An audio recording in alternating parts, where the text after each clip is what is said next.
offensive, right? Whenever you observe anything which is wrong or which is going out of its way or which is not, so to say, the right way, you as a stand-up comedian tend to make jokes about it, and politicians are the, I think, biggest targets of that in India right now and elsewhere as well. In America, everybody's joking about Trump.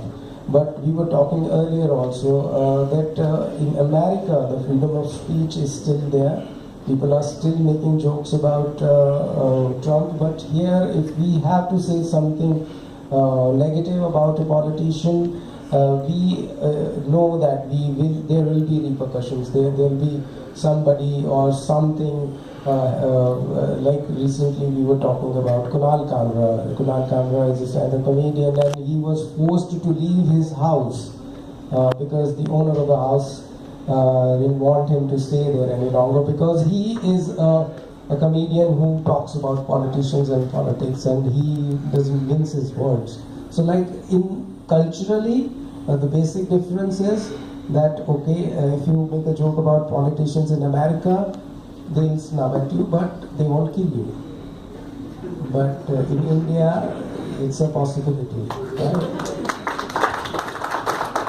There's an old joke, you know, a guy goes to the doctor and says, it hurts when I do this. And the doctor says, don't do this, right? So that is one solution, is to not do this, right? But comedians, if you tell us not to do something, we tend to do it, right? I mean, that's, we have that in us. And a lot of people are like that, but we are specifically spiteful, and we will do it anyway. Now we really want to do it.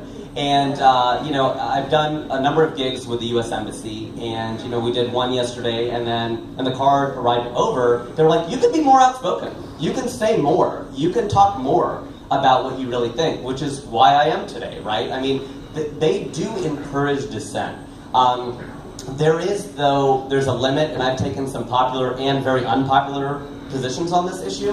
When the Charlie Hebdo thing happened in Paris, you know, Muslims ask you not to draw the Prophet Muhammad.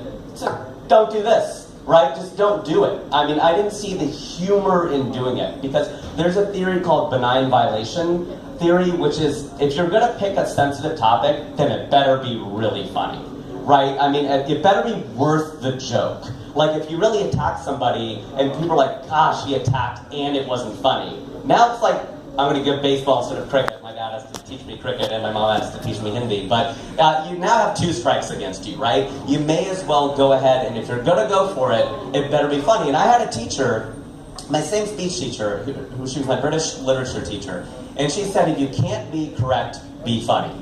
You know, and that was a big thing. You know, she said, if you're going to make a joke in class, if you're going to interrupt me, you better hope it's funny. And a lot of times if it was, she would laugh. And she would say, but if it wasn't funny, you were in trouble. And it was kind of a similar situation as now. Now, having said that, there are larger repercussions, as Maheep Ji is saying. Kathy Griffin got in a lot of trouble for holding a severed head of Trump, and I didn't think it was funny either. I do not like Donald Trump. I'm going to hold a severed head of Trump. I think that was over the line. I think that was a little crazy. I don't think it was funny, and that was a way that she got in a lot of trouble for it, and I kind of think that she deserved to get in trouble for it. Bill Maher lost his show in '03 after he attacked the U.S. government because he said that we are lobbing insults from here and missiles, and he lost his show, and then he went to HBO. Brian Williams, who was not a comedian, but he was a journalist, and he lost his job because he lied about the Iraq War. He lied about the Iraq War? What about all the leaders who took us to Iraq, who lied about the weapons of mass destruction? They didn't get any punishment. So the people who are in entertainment and media are under specific attack, and if you watch the Trump rallies, he specifically called them out. You know, aren't these the worst people in the world? And he's a fascist. Modi's a fascist. Trump is a fascist. They are fascists. And you can tell because they put their face all over everything, okay? That's what fascists do. They put their name and their face all over everything. It's always a cult of personality, and they always have people hanging out in restaurants. It's like a Gestapo-type situation, and you can be in a lot of social trouble in the United States with people at a bar. If you just speak out against Trump, you can be in trouble. But for the most part, especially if you've got this voice, if you have an accent, you might have a little bit of a harder problem, right? But if you have my accent and my skin color, though, I could probably go into a bar in Alabama and criticize Trump. I might get like a lot of looks, chances of my getting beaten up are pretty slim. That's probably not going to happen. And nothing governmentally is going to happen to you. That's very, very unlikely to happen. It's headed in that direction, which is why Dave Chappelle talked about in The Bird Revelation, his latest stand-up special, which is brilliant. He talked about how comedians have the responsibility to speak recklessly.